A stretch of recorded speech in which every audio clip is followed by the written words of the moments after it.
Do you, this Anthony Scaramucci character, so we know you didn't get along with the guy, obviously. Actually, that's not true. Oh. I hate to... So I had known Anthony from the campaign. He had done a lot of surrogate work for us, appearing on different television networks, supporting the president and the campaign. So we had known each other through the campaign. But when he was hired, that's when you said, right, that's but it. Again, it wasn't personal. It wasn't that I had anything against Anthony. I didn't feel... Anthony's been very successful in business. He's made a ton of money. But I just didn't feel as though he had the qualifications or the background to work in the communications office. I see. And my view is that if I'm going to have to partner with somebody that I don't believe had the skill set to execute the job, then it was incumbent upon me to either step aside or make my voice known. I did. I told the president I thought it was if he wanted a clean slate, that he wanted a change, that I respected that, but it was in his best interest to have me step aside completely and let Anthony move forward. When that New Yorker article came out where he said all those crazy things and apparently didn't seem to realize he was on the record, where were you when you read that? I don't. I think I was in my office. Did somebody give you a heads up? I think I had started to read some stuff on Twitter that there was a story coming out, and were you cackling like a maniac when you read that thing?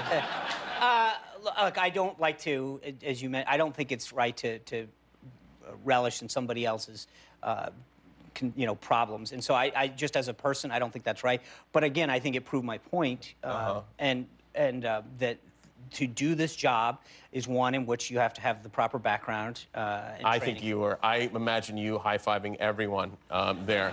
This is a shot from your farewell party. Yeah. And I have to say, I've never seen anyone happier than you are in this photograph.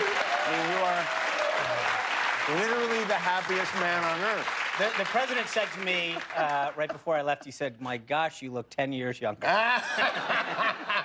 Do you think Donald Trump wants to be president? Absolutely. You do, really? Yeah. Listen, I think you can disagree, but I will tell you, I got to know him fairly well. He's a good man that really cares about this country. And so you may not always agree with his policies, but I know his heart's in the right place. He truly cares about this country. He wants to give back. You are doing public speaking now. I am. And are you enjoying doing that? Yes. Is there a Q&A portion, or are you done with that? Yeah, there's been a Q&A. There has been a Q&A. It's a little nicer. It's a nicer Q&A, yeah. And will you write a tell-all book with every detail? You will not? No. Why?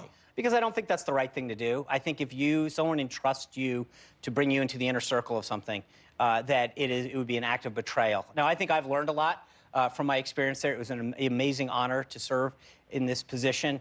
And I would like to maybe share some of the experiences with folks, share some of the lessons learned, some of the insight. You will write a tell-some book? I will write a tell book. There might be some pictures, but I don't think it would be the right thing to do. But I think there's something there. There's a lot of really interesting pieces of history that I had the unbelievable honor and privilege to be part of, and I'd love to maybe share that with the American people. You have Trump by the balls right now. I mean, if you write that book, if you hold on to writing that book, you could literally run this country from some kind of shadow organization at your house. Well, I appreciate that. Well, I thank you for being here. I really do appreciate it. It's great to meet you and get to know you a little bit.